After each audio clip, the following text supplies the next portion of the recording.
Hello witches, welcome back to the channel. Once again, this is Hectarius, Witch of the Realms, and I'm going to go ahead and do a reading for you all for the April 11th Dark Moon. This is going to be sort of an experiment video because I am actually pre-recording this way early than I ever have before or that I ever normally would. Let's look in the Witch's Almanac for today, or rather for the 11th. So it's April 2nd right now. So yeah, this is the earliest I have ever recorded one of these videos. I usually like to do these videos just like a day or two before the actual dark moon or full moon or whatever. So yeah, I'm doing this way early, and we're just gonna roll with this video and see, you know, how it does as an experiment, picking up on the earth energies and the shifting energies of the cosmos this far in advance from the dark moon. But we're gonna see if I can do it. So this is as much a test to myself, but I feel like I can, because the cards, you know, once you get the cards involved, they can, you know, do a lot for opening your senses and all of that. That's beside the point. So the 11th is there, okay. And yeah, just wanted to show you all that as always. And let's go ahead. I will be using the Star Spinner Tarot. I told you guys I was going to use it. I'm excited to use it for the first time ever. I have not even done any other readings at all with this deck yet, so very excited to use it. So let me go ahead and shuffle, and we'll just get right into this. I'm just going to shuffle it a little bit more than I normally would because I haven't even shuffled it yet or anything. So I want to make sure their cards are very mixed up and random.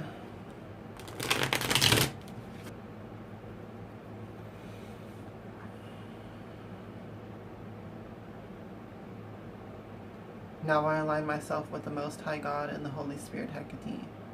Please communicate the truth to me through these cards, so that I may be guided for the highest good of all. Thank you, and so mote it be. Please give us your divine guidance for the April 11th dark moon, so that we can use the energies for our highest good, greatest success, and joy. Thank you, and so mote it be.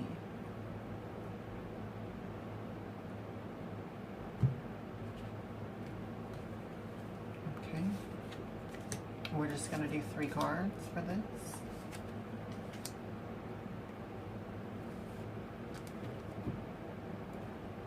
Okay, so we have the moon. Very pretty.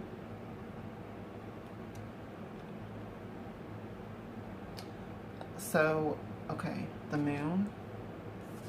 And then we have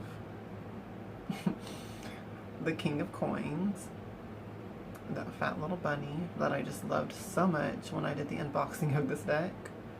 So glad he popped up. And we have the Knight of Wands.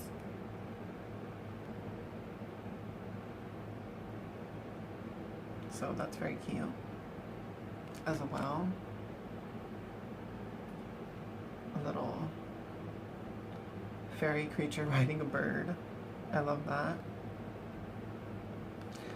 Okay, so the energy that I was feeling for this dark moon in particular, I'm just feeling very much that spring energy, as far as, you know, here in the northern hemisphere, it's springtime, it's getting there.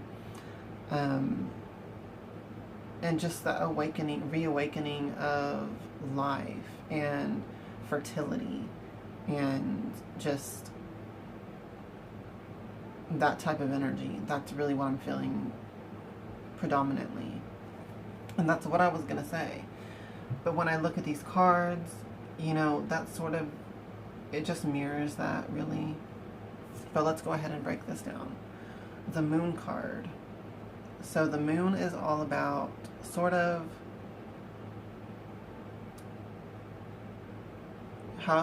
what I want to say in this particular instance, I want to say awakening intuition or blossoming intuition. I feel like in this spread, the Moon is showing up to sort of bring this re-emergence to the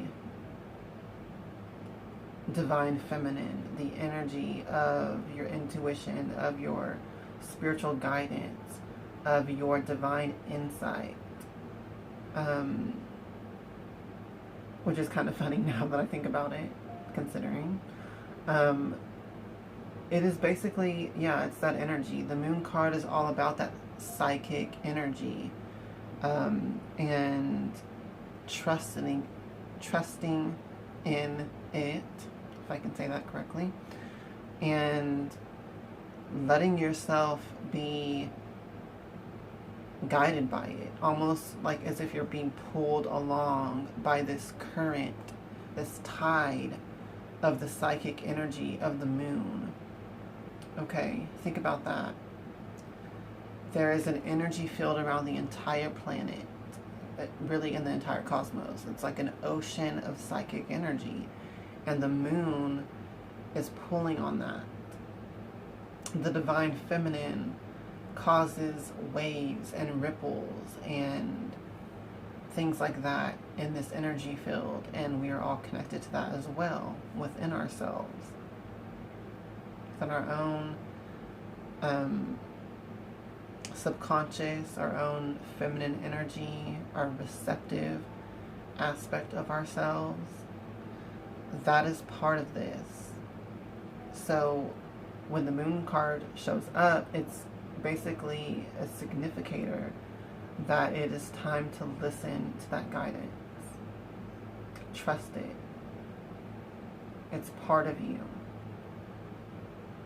A lot of people have trouble, I notice, trusting in the guidance of the spirits. They have doubts, you know, can I really trust this external being? But it's part of you. Everything is interconnected. You know, we are all one. You don't just say that, you have to believe it. And that includes the spirits.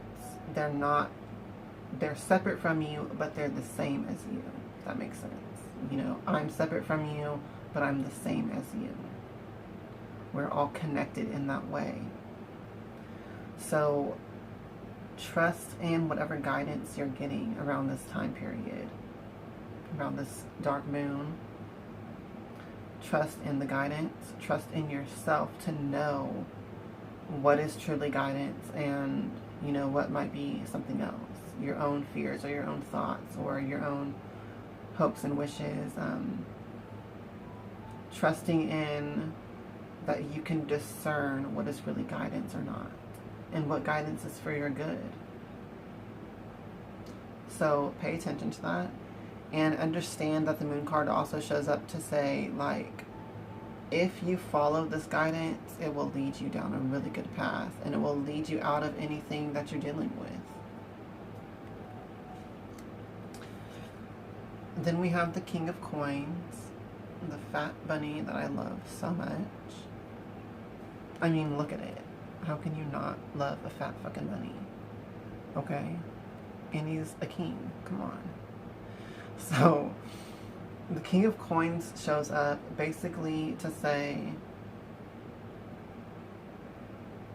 almost sort of goes along with this, obviously. It's in the same reading. Come on.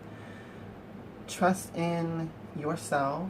Trust in your guidance. Trust in your powers of discernment. Trust in your powers of reason, along with your intuition and guidance, to lead you to where you need to be. Okay? The King of Coins is about really embodying the sense of oneness and being connected with everyone, being interconnected with everyone. Because the King of Coins is about sort of making deals with people, pushing an agenda of cooperation and mutual fulfillment in situations and in your relationships. There is an emphasis on money, of course, because it is a coin. So there could be some sort of business transactions or business deals or job opportunities, anything like that, any sort of monetary gain or material wealth, anything like that could be connected with this, just as the coins suit in general. But also, the King of Coins, like I say, is about just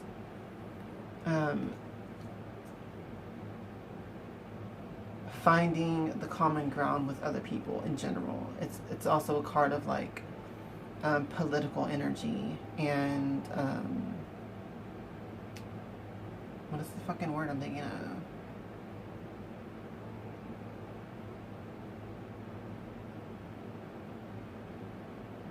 Just making sure that everyone is happy. Being pragmatic. That's the word I was thinking of. So, yeah, that's that energy. And like I said, it goes along with the moon energy because it just emphasizes that oneness that we all share, that interconnectedness. So maybe what this is trying to say is trust in your guidance about other people and use that to navigate your relationships, use that to navigate in your work life, and things like that, okay? It can really help you to do that. And the final card, the Knight of Wands, this is a very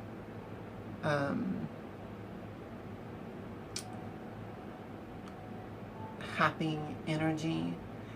It's very much about being excited, enthusiastic, and passionate about your goals, whatever that is for you, in whatever area of your life that is.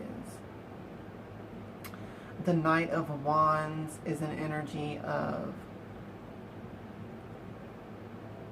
happily pursuing those goals, basically. It is a very passionate energy. In my chair. It's a very passionate energy, but it's a very happy energy. It's not, because, you know, when we talk about passion, we can maybe view things as getting very intense. But this is much more happy-go-lucky. It's much more just almost innocent, youthful joy and excitement of pursuing a passion. So that's the energy that we have here. Almost flamboyant energy. So when I see all of this together, what I'm feeling is very much, especially with this card in particular, that spring energy, that blossoming energy. And I feel like the first two cards are basically telling us, get in touch with your guidance, your intuition.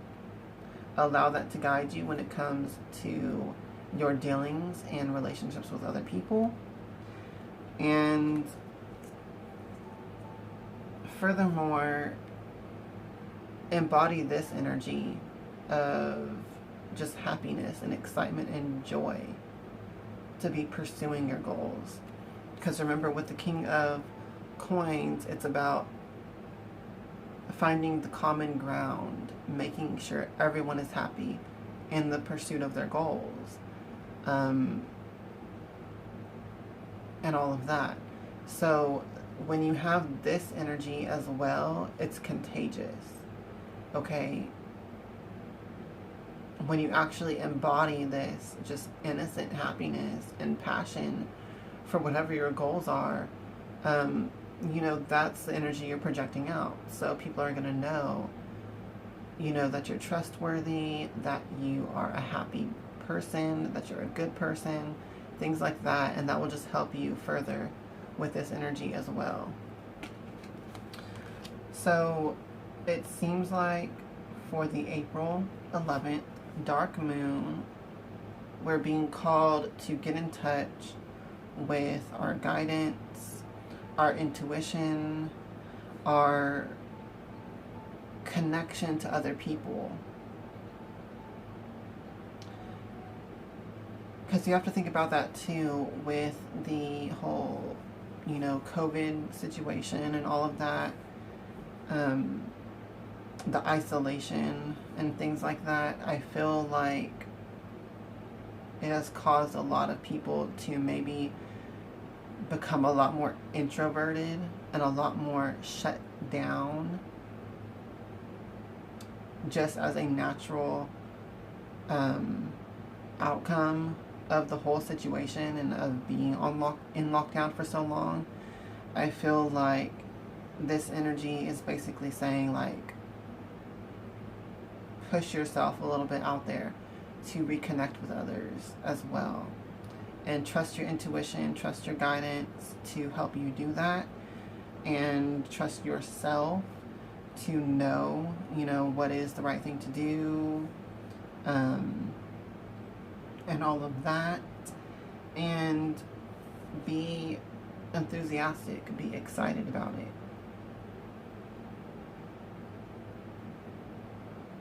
Basically, you know, have some fun, get a little bit of joy in your life and in your relationships and connecting with others as well.